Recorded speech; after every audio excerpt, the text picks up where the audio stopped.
Primary শিক্ষক সর্বপ্রথম নিয়োগ হইলে 18 থেকে 20,000 টাকা সে বেতন তোলে। আর আমার মাদ্রাসার শিক্ষকরা প্রধান শিক্ষক যে সে পায় 3500, আর সহকারী শিক্ষক যে সে পায় 3300। 94 সাল থেকে 500 টাকা বেতন পাই, 13 সালে 1000 টাকা এবং 17 সালে 2300 টাকা, আর 25 সালে 3500 টাকা বেতন পাই। আমি প্রধান শিক্ষক, প্রত্যেক মাস শেষে 3500 টাকা পাই।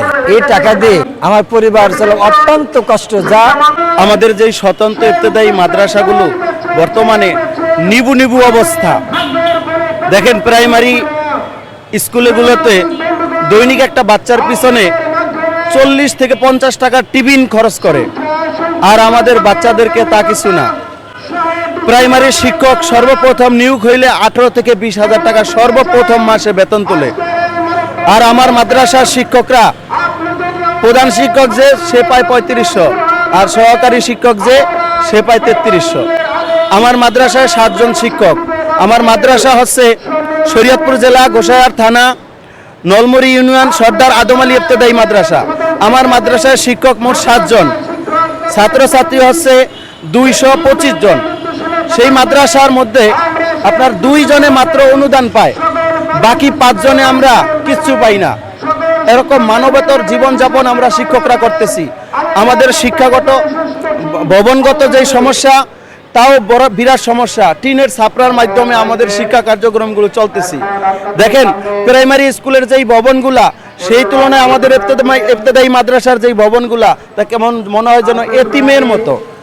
একটা দেশের ভিতরে এরকম বৈষম্য থাকতে পারে না। আমার যে বয়স এখন আমার শেষের দিকে, আমি এই 94 সাল থেকে 500 টাকা বেতন পাই, 13 সালে 1000 টাকা এবং 17 সালে 2300 টাকা, আর 25 সালে 3500 টাকা বেতন পাই।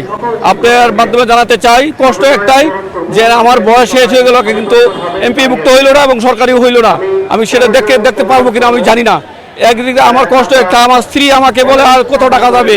আমার ছেলেমেয়েরা এখন বড় হয়েছে, ভালোভাবে খাবার দিতে পারি নাই, ভালো শিক্ষাও দিতে পারি নাই, ভালো একটা স্কুলে দিতে পারি নাই। আমার সংসার ছোট, আমি আমার এই পেশাটাই বেছে নিয়েছিলাম। এই পেশার মধ্যে থাকার কারণে আমি আমার জীবনটা নার্ভিশ্বাস হয়ে যাচ্ছে। আমি এখন আমার ছেলেরা বড় হয়েছে, বিয়ে শাদী করতে চাই। বাবা কি করে চাকরি করে, বেতন কত? 3500 টাকা। এর বাড়িতে চাকরি বেতন, অর্থাৎ এই ছেলে কাছে বিয়ে দেওয়া যাবে না। তার বাবা একজন সামান্য চাকরিজীবী, ছেলেও বেকার। কাজে এরকম বেকারটা আমার জন্যই, কারণ আমার ছেলেকে তো আমি ভালো জায়গায় লেখাপড়া করাইতে পারি নাই, যার জন্য আমার এই পরিস্থিতি হয়েছে যে আমার পরিবারস্থ সকলকে নিয়ে আমি কষ্টে আছি। আমার বৃদ্ধ মা আছে, আমি তাকে ভালো একটা পোশাক দিতে পারি নাই। এখন এই বুড়ো বয়সে তার চিকিৎসার খরচটাও বহন করতে পারি নাই। আমি মা বাপের খোঁজপত্রও করতে পারি নাই। এই পেশা আসা থাকার কারণে অনেক কষ্ট। ভাইয়ের আমার এই জন্য আন্দোলন করতে বাধ্য হয়েছি। বর্তমান বাজার মূল্যে আমরা সব খুব দুর্গতি অবস্থায় আছি। আমাদের শূন্যপদ পূরণ এবং জাতীয় বেতন স্কেলে এমপিওভুক্তকরণের জন্য আমাদের আজকের মানববন্ধন। আমি প্রধান শিক্ষক, প্রত্যেক মাস শেষে 3500 টাকা পাই।